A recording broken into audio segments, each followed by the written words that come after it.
So thank you for joining us. This is your secretary, Christy Sullivan.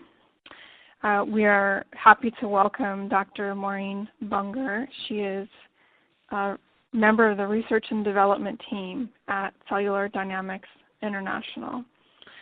She did her graduate work in toxicology at the University of Wisconsin and completed a postdoctoral fellowship at the National Institutes for Environmental Health Sciences.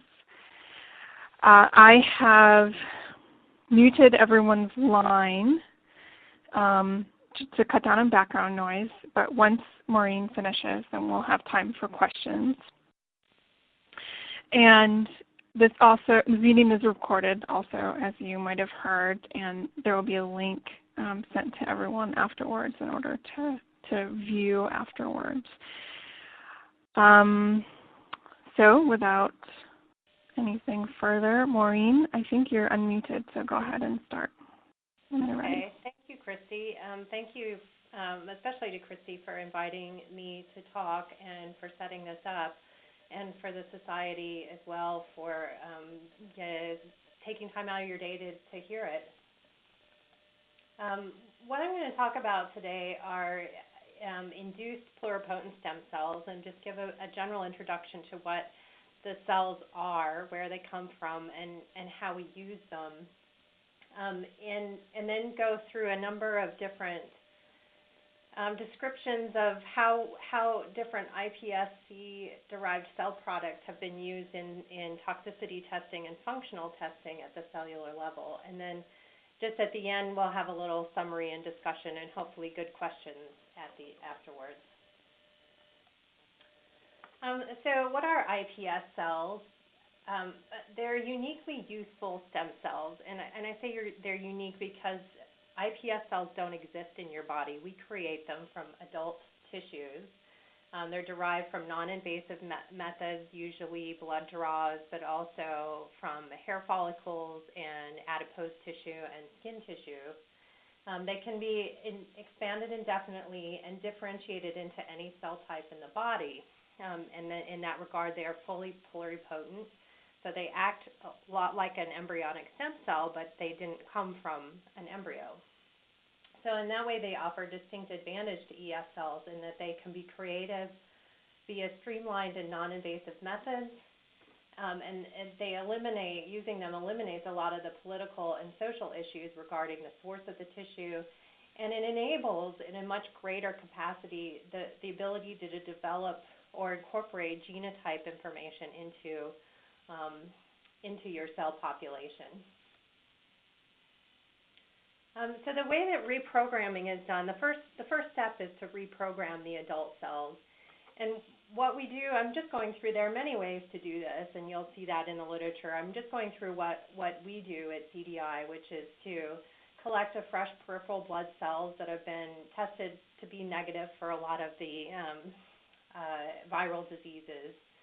And then the CD34 positive cells are isolated and expanded, and then they undergo introduction of reprogramming factors. And we use an episomal reprogramming method, meaning that these reprogramming factors are introduced through vectors that don't integrate into the genome, and eventually through replication of the iPS line, they're lost. So it's footprint-free. We use 7 factors that are listed here, and all of this is published in a 2011 paper. They're not cultured on feeder cells, so you eliminate a lot of the interference that comes from having to culture stem cells on a feeder. And then we've worked very hard at defining the media to grow them in so that they optimally grow, and we can reduce interference from various things that come in from loss of media components. Maureen, I'm sorry to jump in, but it looks like, I'm not sure what other people are seeing, but all that I can see is the main first slide. And I'm going to unmute. Oh. Is everybody else seeing the first slide, or are they seeing the advancing slides? I'm seeing advancing slide. You The are. one I'm seeing is reprogramming the method. That's what I'm looking at. Yeah, same here. Okay. Okay. Great. It must be just my screen. That's very, very strange. But okay. So carry on then. Actually, Okay. wait. Hold on one sec. One sec.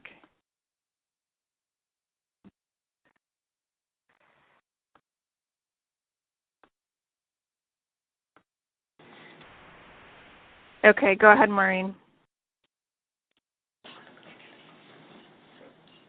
I wanted to go through then, once the cells are reprogrammed, now you have a pluripotent stem cell, and we take it back to a differentiated cell type. So it's going backwards in order to go forward. And what this slide is showing is actually it's not something that we generated, but something that pertains particularly to embryonic stem cells, but the processes are basically the same. And we utilize what's normally known for development in creating our N-differentiated cell types. So in the embryonic stem cell, the first decision point is to go either mesoderm, endoderm, or to ectoderm, and that requires Wnt and activin is required to go towards endoderm or mesoderm, and it's required to be inhibited if to push the cells towards neural or skin cells. So I'm not going to talk about this right now. I just wanted to draw up an example of the differentiation going from mesoderm to an endoderm. And in in the embryo, at the time in which the primitive streak is forming, there's a gradient of activin high to activin low versus BMP high to BMP low. And it's this gradient that's set up that really drives the cells to either become endoderm or become mesoderm. And so we take advantage of that in the cell culture model systems to push cells one direction or another. And so this is just showing really how do we get from an undifferentiated cell type all the way to these other differentiated cell types. It's by taking advantage of what we already know about development and modifying our media and culturing conditions to push the cells one direction or another. And so what I'd like to describe pluripotent stem cells as really an ideal manufacturing platform. It's not only have I already described that it's a non-invasive approach to obtaining a stem cell, but once you have a pluripotent stem cell, they replicate indefinitely in culture. And this enables an industrial scale with standardization and cost control. And then we can make all 208 cell types in the human body, and enabling manufacture of all relevant model systems. So we can essentially manufacture all the relevant model systems in the human body on an industrial scale with large, with the capability to standardize it and control the cost. And this just takes it to our two dimensions of how we can create each of the 208 cell types in the human body, but then we can also derive these from 6 billion people on the planet, and this is pie in the sky, but you can really represent any individual genotype in your population of cell types. But then we've also, and I won't talk about this very much, we've also taken advantage of the fact that you can edit any gene in the genome in the induced pluripotent stem cells, adding yet another third dimension to the transformative power of iPS cells in the in vitro landscape. So just a description of CDI. We're the largest producer of human-induced pluripotent stem cells and their derived cell types. We were founded by, in this picture, the man sitting on the sign here is Dr. Jamie Thompson, who was credited with the first isolation of the human embryonic stem cell and is co-credited with the early isolation of induced pluripotent stem cells. We are headquartered in Madison, Wisconsin, and currently employ about 100 staff, which are mostly scientists. And in a field of human stem cell biology that's only about 15 years old, we've captured about 400 years of stem cell experience in our staff. And CDI owns or licenses 600 patents. And the reason that this is important is not to be onerous, but because the IP landscape is so crazy in the stem cell field, it's almost a requirement that we have captured this many patents in order to allow our users to have freedom to operate. And this might not be so important for those in academia, but for those in the commercial fields and in pharma, the ability to not have to worry about the intellectual property associated with the cells is a huge advantage.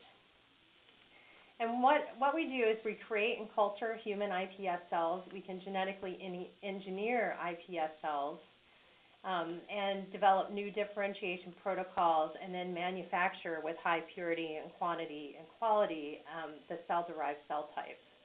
And this is in 2011, actually 2011 and 2010, we were a gold winner of the Wall Street Journal Technology Innovation Award. And this is not just life sciences innovations, but of all innovations. So just going into what the manufacturing process is anyone can go out and buy a kit from a life sciences company and make their own iPS cells. It's not a difficult process, and there's plenty of ways to do it. But what CDI's business model is, in order to really enable the science of using iPS cells, required scaling up the manufacturing. And we use a process of a combined ISO and GMP processes to ensure the highest quality. We've taken care of a lot of methodology to produce very pure populations in industrial quantities, and it's translatable, scalable, and it's IP protected. And the manufacturing benchmarks, this is cells per day that we're capable of producing 2 billion iPS cells, and as of now, 1 billion cardiomyocytes and neurons, and about 500 million endothelial cells and hepatocytes every day. So another thing that we've really started to work on now is scaling out. And in this regard, being able to enable parallel processing of iPS cells from thousands of individuals and creating billions of different tissue cells from those individuals. And we have one project ongoing from NHLBI in which we're really testing this process by looking at 250 patient samples from a GWAS study. And the goal here is to derive cardiomyocytes from all of these individuals and compare their hypertrophy phenotypes and do molecular analysis. So the product portfolio currently at CDI includes 4 cell types: cardiomyocytes, endothelial cells, neurons, and hepatocytes. And then we also do some individualized services, including cell reprogramming. So if folks have a particular patient population that they want to be made into iPS cells, we can do that programming for them. And then we can do genetic engineering in those cells as well as differentiation.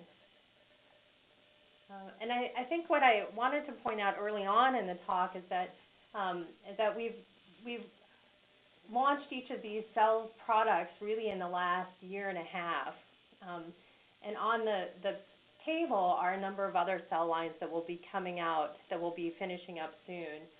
And many of these are either in production now. We're starting to get ready to release astrocytes, nociceptors, dopaminergic neurons probably within the next 6 months to a year. And then some of these other ones, we have active programs in cardiac progenitor cells and beta cells, and then others have undergone feasibility testing. So there's a strong pipeline of multiple cell types that we'll be generating over the next year or two. And we welcome any feedback from people as to what cell types might be important in their research. So moving on to toxicology, I think it's probably a moot point with this audience to say that the scope of the problem is large, that we have tens of thousands of untested chemicals in current commerce, and that this problem really can't be solved by animal testing alone. Not only for because of practical constraints, the cost and the time and the logistics, but also the ethical constraints of using so many animals to accomplish testing of chemicals. And added to this layered onto this is the societal and regulatory pressures in the United States and Europe and really all over the world that are stimulating rapid move to animal-free systems. The 3 R's, reduce, refine, and replace, is a mantra that's incorporated into many different efforts.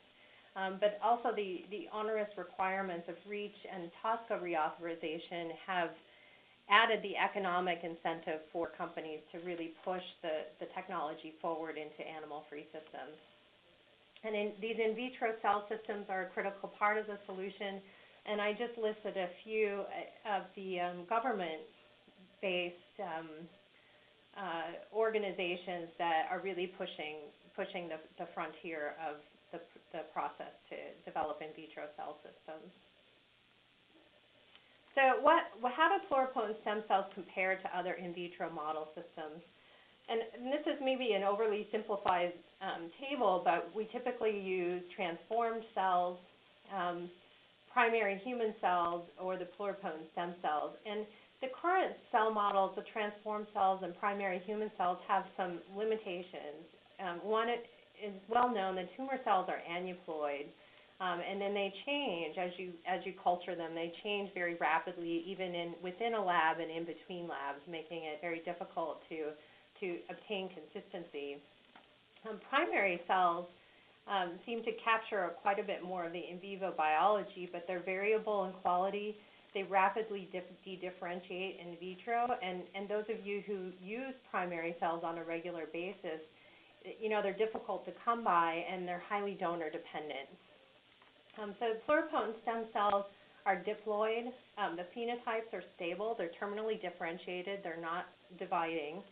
We can produce them in unlimited quantities, available on demand, and the cellular variability is more stable than these other 2 cell types, and we offer the opportunity to engineer the cells and do gene targeting. So where does the role of stem cells fit in the adverse outcome pathway? And the adverse outcome pathway is a new paradigm in the risk assessment landscape to try to connect toxicant or chemical properties to the in vivo responses at the organism and population responses, and to build assays that capture key events along this whole pathway in order to develop a really good risk assessment pipeline that reduces the use of animals in the long run. And typically what we've seen is that the in vitro assays capture these initial events here, the macromolecular interactions, cellular responses, are covered by your pathway-based in vitro assays. And then the move to in vivo assays is typically seen to capture organ responses and organism responses. And because of the functionality that we can obtain in stem cell models, we feel like they will have their greatest impact here at the cellular and organ response key events in the adverse outcome pathway that can help bridge from in vitro models to the in vivo models.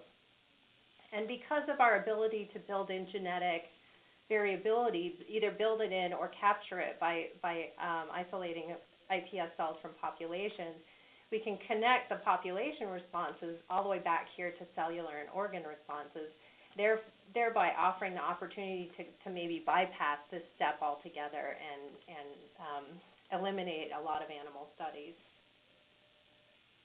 So I'm going to go through, for the rest of the talk, I'm going to go through each of the different cell types that we've looked at and that we've created and analyzed, and just step through a lot of the functionality of these cells. And to be perfectly forthcoming, we've just begun this effort over the past couple of years, and we're not an assay development company per se. We create the tools, and so we have partnered with a lot of other companies that have platforms and endpoints in order to characterize these cells. And we've characterized starting with the cardiomyocytes, the four major functionalities of a cardiomyocyte are in electrophysiology, calcium handling, contractility, and metabolism. And so what we've done is we've approached and been approached by multiple companies to try to address how well these cells behave in each of these different functional categories. So what this is showing, and hopefully this is coming through on your screen, are the cardiomyocytes in a monolayer in a dish. This is probably a 10 centimeter or a 6-well dish. They glow red because this particular cell line was engineered to express red fluorescent protein. And you can see that they're rhythmically beating. So this part of the dish is beating at the same rate as this part of the dish. There's communication between the cells in producing this beating phenotype. One of the first things we did was, in a collaboration with our partners at Roche, was to look at gene expression analysis through the course of differentiation. And starting at day 0 of differentiation, you can see that the stem cell-based genes are pretty high. And over the course of differentiation, they drop down to almost 0. There's a set of transition genes that come up during the transition of the cells from a stem cell to a cardiomyocyte. And then finally, you have cardiomyocyte-specific genes that come up at about, they reach their maximum at about day 28. And what's important here is that this graph goes all the way out to day 120. So this is 4 months in culture. You can see that the gene expression patterns are fairly stable.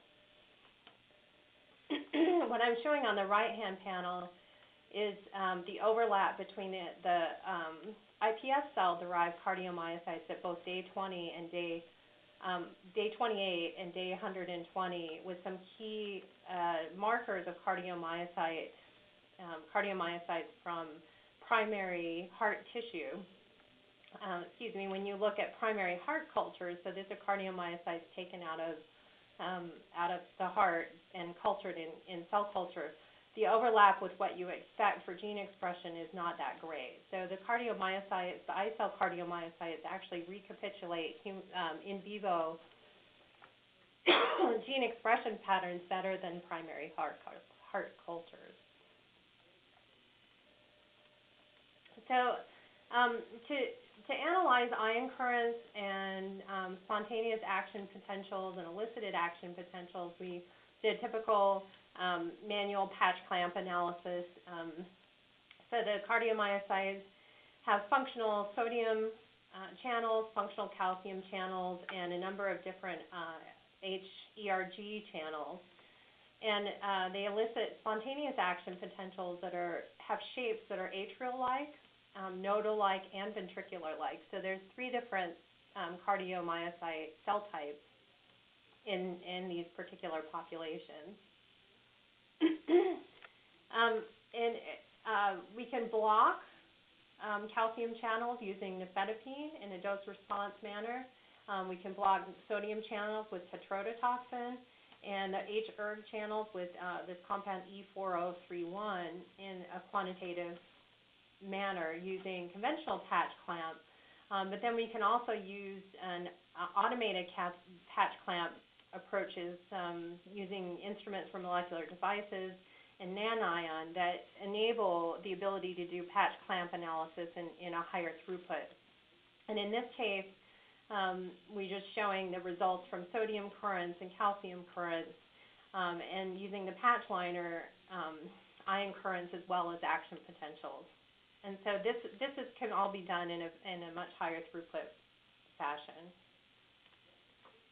So next we looked at using the Flipper Tetra system and calcium imaging. This is also from molecular devices. This is what is shown here is the fluorescence of calcium going in and out of the cells during beating. So you're able to look at beating of the cells using by measuring the calcium influx and out of the cells.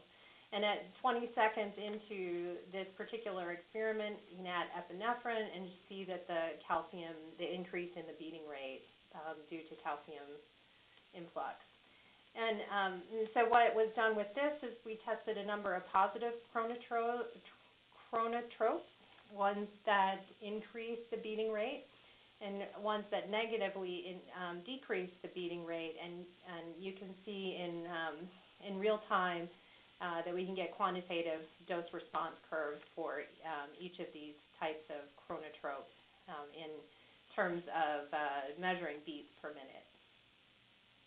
So one of the platforms that we really like to use is the Acceligent cardio system. This is label-free impedance measurements of cellular activity. So in a typical cell culture of cardiomyocytes, as I showed, they tend to beat together. They tend to beat at the same time. And so you'll have a relaxed phenotype and then a contracted phenotype. And the impedance reflects what the cells are doing, and we get a nice rhythmic beat in the cell culture. When the beating becomes arrhythmic due to a drug, to an effect of a drug, then you'll see a variety of different heights of these different peaks as well as frequency, and we call this irregular beating. And it's sampled every 12.9 milliseconds, so it's a very detailed, high-resolution analysis. And what's shown on the left is the comparison of Acceligent to another popular platform, multi-electrode arrays, just showing that we're able to capture both magnitude as well as frequency using this Acceligent system of beating in response to a variety of different drugs that induce changes in cardiac behavior. And so our partners at Roche took this to another level and assayed a number of chemicals in their library that had either failed in clinic, had either passed in clinic or had failed in clinic due to clinical arrhythmia. And this is a common reason for drugs to fail in the clinic. So they had a set of test compounds that were either not clinically arrhythmic or clinically arrhythmic in the drug discovery process. And then these were two other tests in their cell culture that were in vitro tests or in vivo tests used to predict clinical arrhythmia. And what's shown here is that, and then finally this column here was using, they used the Acceligent system with the iCell cardiomyocytes to generate a predicted pro-arrhythmia score. So there's two things to show here is that in two of the drugs that were negative by their previous test but showed up as positive in the clinic, the test with the iCell cardiomyocytes predicted that they would be clinically arrhythmic. And importantly, there were several that were not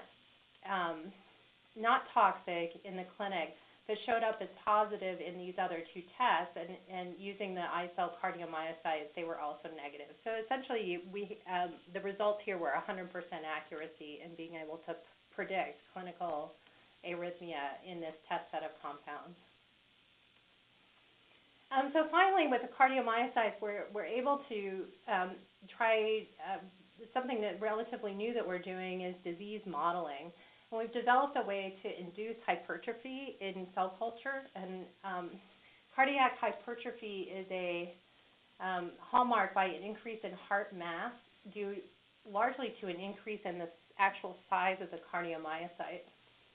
And so we've taken this hormone here, endothelin, and applied it to the cardiomyocytes, and you can see an increase in protein synthesis and an increase in cell size, as well as an increase in fetal gene expression. And the one gene that we focus on is this BMP. And what this graph is just showing here is that using endothelin-1, we can show a log or a dose response curve of endothelin for outcome or of this BMP protein, both by microscopy and ELISA as well as flow cytometry platforms. And what this allows is a way to build disease phenotypes into a cell culture model system, so one could see whether a cardiac hypertrophy condition might render somebody a little bit more susceptible to a certain drug, or it could also be used to identify drugs that reverse the cardiac hypertrophy condition. So it's just a summary of all of the publications that have been put out using these cardiomyocytes.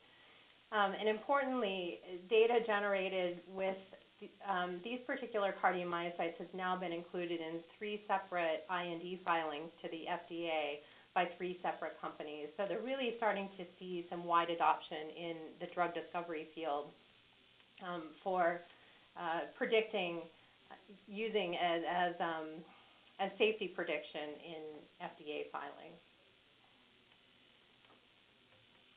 So moving on to neurons, we've generated neurons from directed differentiation, and the neurons that we have right now are approximately 98. We can generate neurons that are based on beta tubulin and nestin staining, about 98% pure. These are forebrain neurons. They're express both GABAergic and glutamatergic neurons, so it's about a 50-50 mix of the two. And what I've shown here is this tube of a 5. One of our pharma partners asked for a very large production volume of cells in order to do some traditional biochemical assays. And so in one production run, we were able to produce a cell pellet that's 5 mils of pure neurons. It's about 4 billion neurons. And by estimates of how many neurons are in the human brain, this is about 4% of the human brain. And so we think this is, this is a pretty remarkable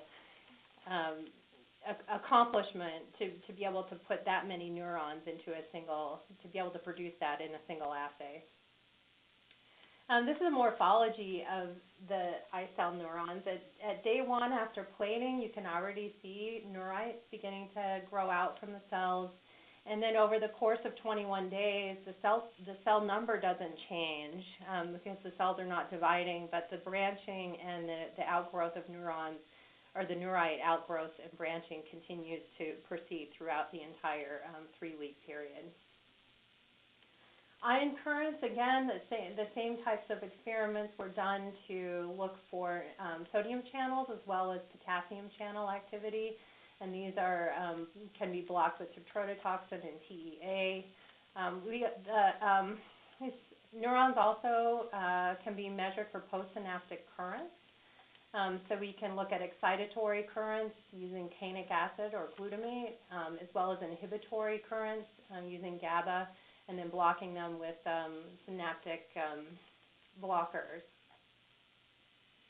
And this, I think, is a really good example of how the neurons are actually communicating with each other, the inhibitory and excitatory neurons. So hopefully this will play. So what this experiment is this is just spontaneous activation, spontaneous firing of the neurons in the cell culture. This is done on an Axion biosystems. And with increasing addition of a GABA inhibitor, you can see that the cells are now spontaneously firing at a higher rate. So essentially by inhibiting the inhibitor, we get activation of the excitatory neurons, showing that the communication between the two is pretty robust and measurable. These are just assays for neurite outgrowth and branching. This is just using high-content imaging and antibody analysis. We can inhibit neurite outgrowth with a variety of different known chemicals known to inhibit neurite outgrowth, as well as neurite branching. And finally, one of the probably most exciting utility of these cells in animal, in saving animals from cruel tests is the botulinum neurotoxin detection. Novel application. This is the publication here. This was out of a lab at University of Wisconsin that we collaborated. And what this shows is that the botulinum, these neurons express all of the different receptors for botulinum neurotoxin, and they are cleaved in a botulinum dependent manner. And what's shown in the red is the neurons, the iPS cell-derived neurons, and in the blue is an overlay of rat spinal cord cells. And it shows that the curves with the I-cell neurons is actually maybe even a little bit more robust, but that all the receptors are present, and these cells are now being used by various pharma companies to detect the levels and the efficacy of their botulinum neurotoxin production. And so finally, with Alzheimer's disease targets, this is one way in which disease modeling can be built into the cell culture. Our colleagues at Mesoscale Discovery looked at both tau and beta amyloid proteins in the I-cell neurons at different lots and different days. So with 2 lots of neurons at day 7 and at day 14, they looked at total tau, phosphothreonine 231, phosphothreonine 181 in the levels in the cell lysates, and found pretty consistent levels across both lot numbers as well as time in culture. And then beta amyloid protein as well, a beta 40, a beta 38 and 42 levels in the conditioned media. So I don't know how much has been progressed in this particular area, but this allows folks who are interested in Alzheimer's disease to look at the effects of chemicals in a drug discovery format, but it also allows folks interested in determining how environmental toxicants might be affecting these levels of protein. So moving on to the hepatocytes, and most people in toxicology are really interested in having functional in vitro models for metabolism, hepatic metabolism. So we've gone to work out a differentiation protocol for hepatocytes, and this is just showing some of the key characteristics of the hepatocytes that have been looked at in our group. Albumin staining alpha-1 antitrypsin, as well as CDFA showing bile canaliculi. And I'll pull up a higher magnification or a higher, larger image of this phase contrast of the I-cell hepatocyte morphology. They do form an adherent monolayer. Nuclei are very round, and they have distinct nucleoli, like you'd expect. There's a high cytoplasm to nuclear ratio. In the circles are various cells that are binucleated, as one would expect in liver. And with the arrows, these bright delineations between many of the cells are actually bile canaliculi. And I'll show a little bit of data later, preliminary data on the transport function of these canaliculi. So compared to primary hepatocytes, and we threw in the HepG2s, they produce albumin at a level pretty similar to a primary hepatocyte. Here is glycogen storage in the hepatocytes, and they'll produce lipids and fatty acids, both using oil red as well as Boda-P staining. And folks usually want to know, what's their metabolic capacity. And so we've done a couple of assays in that regard. Just a test of the production or the metabolism of 7-ethoxycoumarin. It's metabolized through phase 1, both phase 1 and phase 2 enzymes to a variety of metabolites. And what this shows is over time is an increase in these metabolites, and they come up in the order that is expected.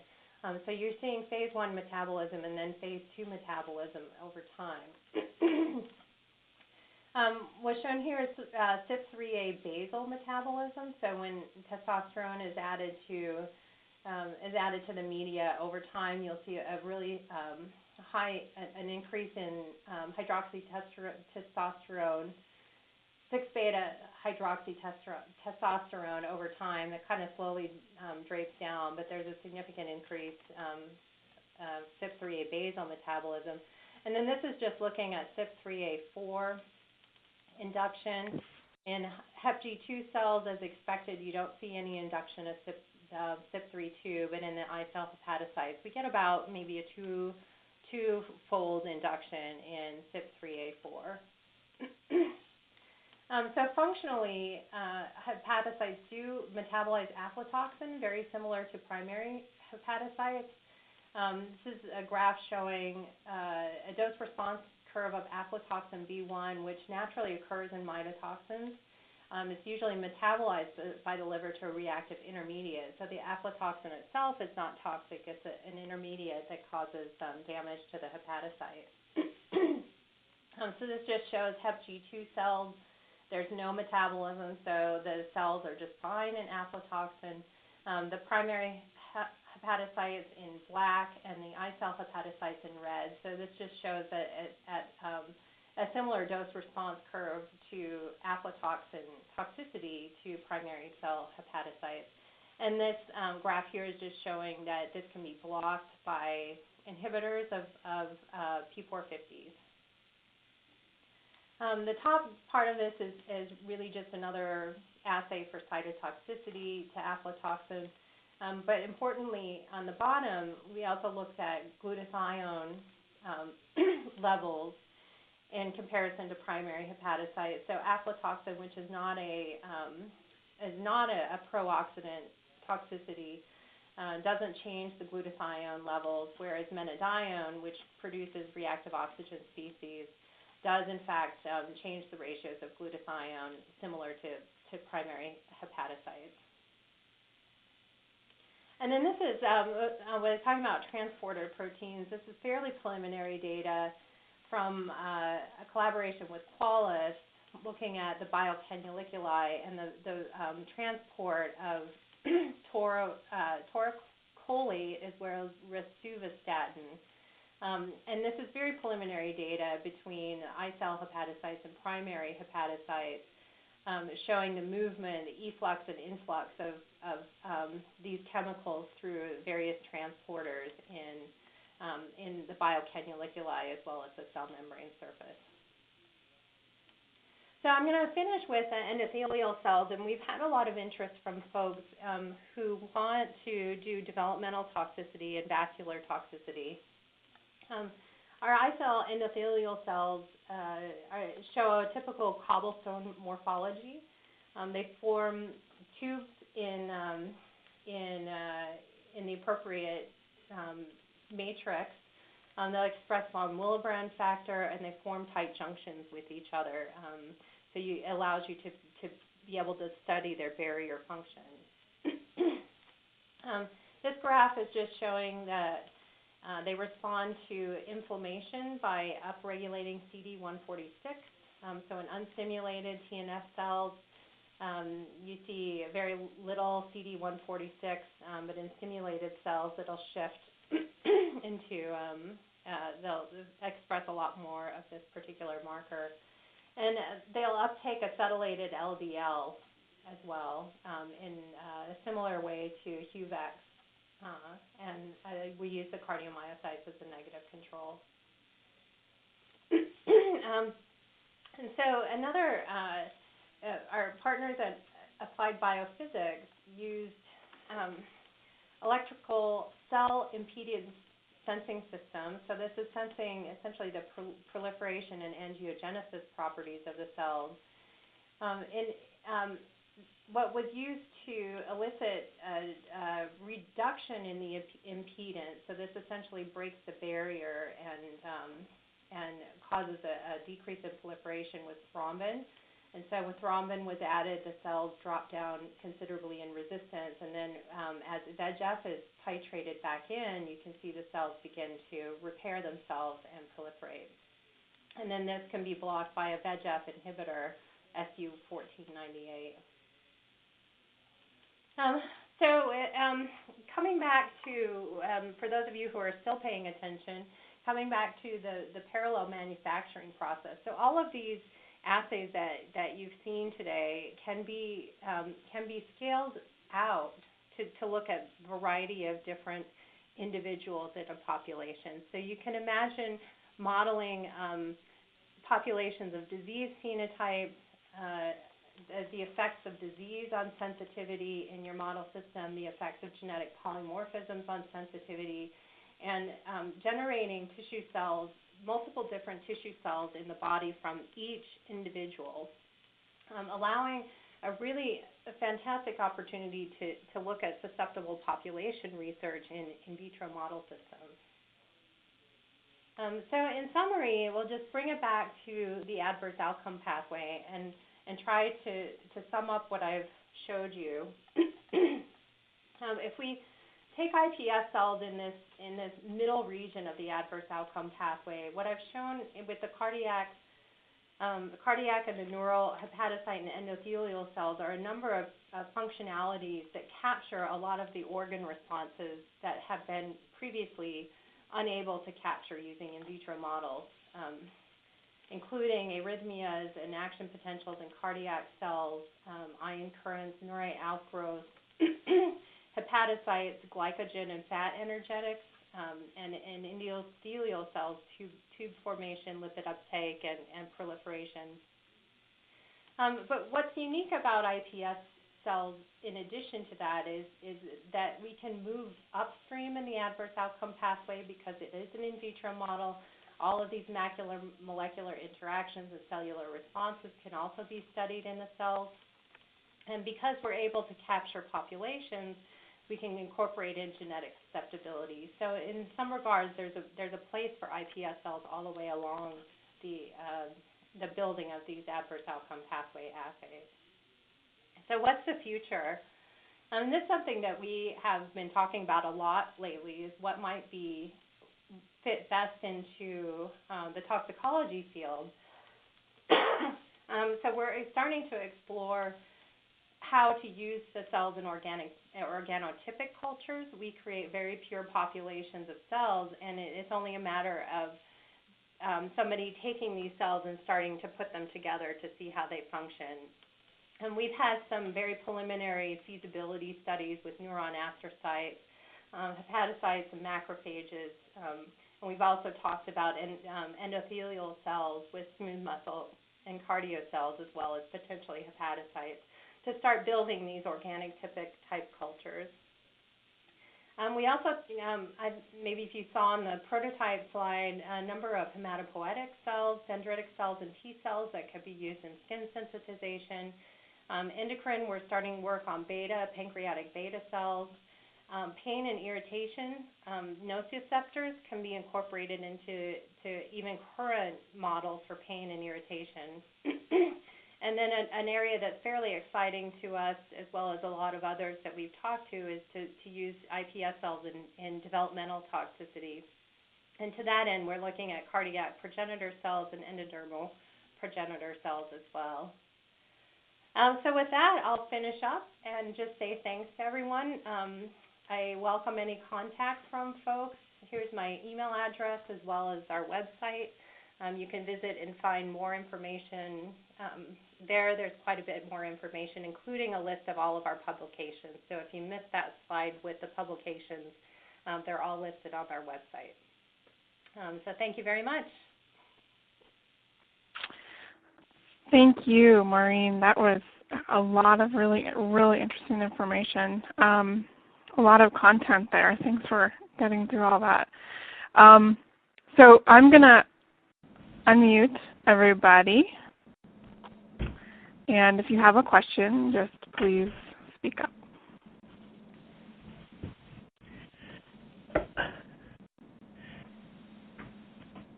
So this is GL Prasad. I have a question. Okay.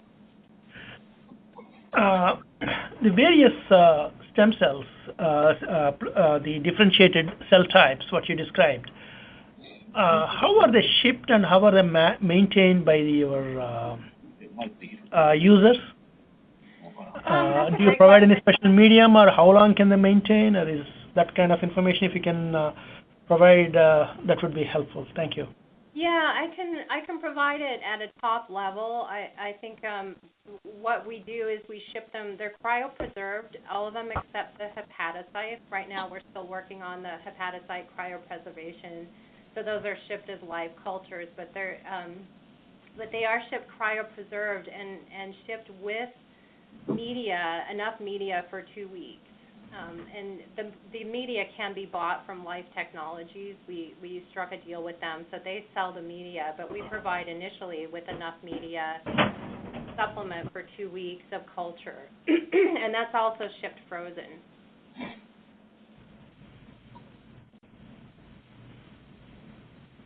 And you asked about how long the cells have different life in culture. The cardiomyocytes, we've kept them in culture for about a year, and they've been. And the only reason that they didn't go longer than that is the technician got tired of feeding them every 2 days.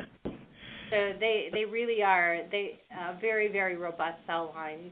The neurons, probably about a month, as well as the hepatocytes, probably about 2 weeks to a month.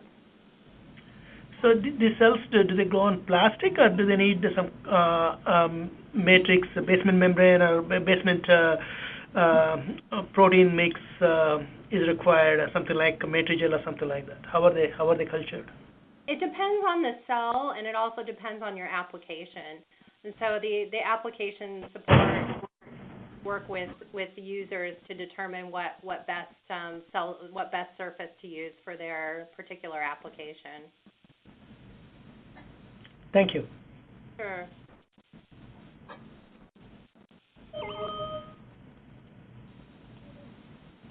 Does anyone else have a question?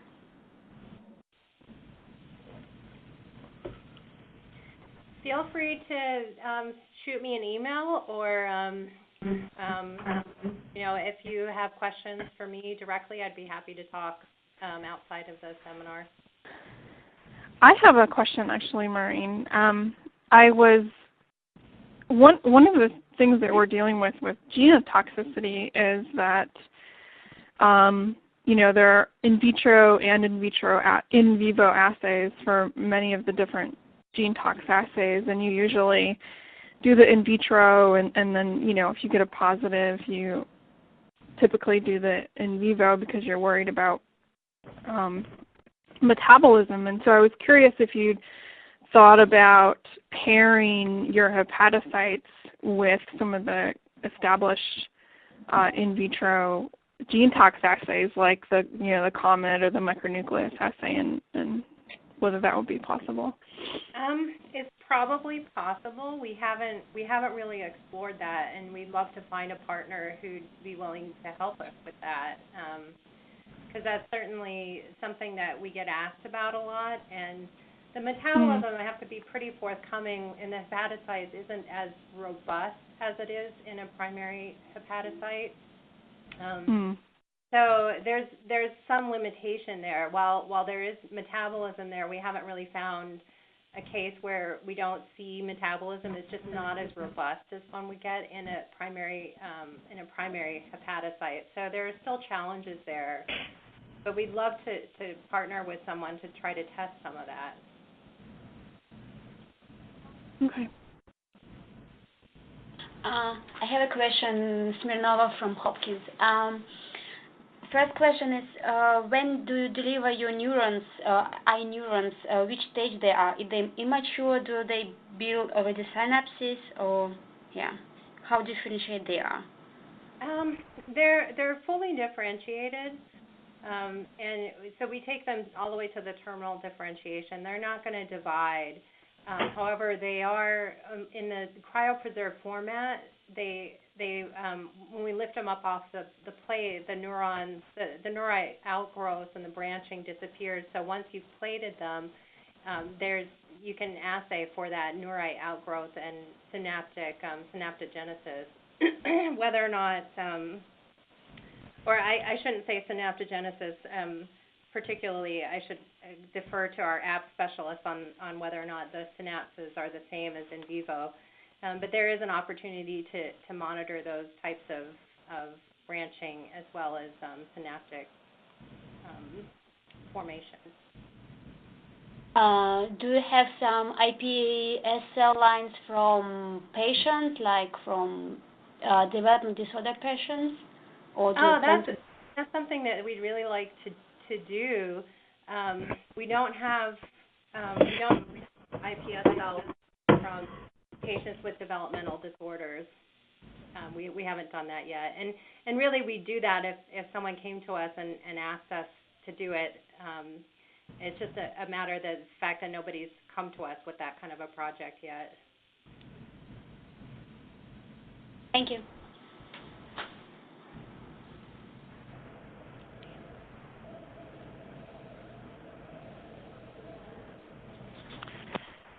Okay, well, if there aren't any further questions, I'll go ahead and end the webinar. Thank you again, Maureen, for giving this talk, and thanks everyone for your participation. Yeah, thank you. Thanks for listening. Did I hear one more? Did someone want to jump in?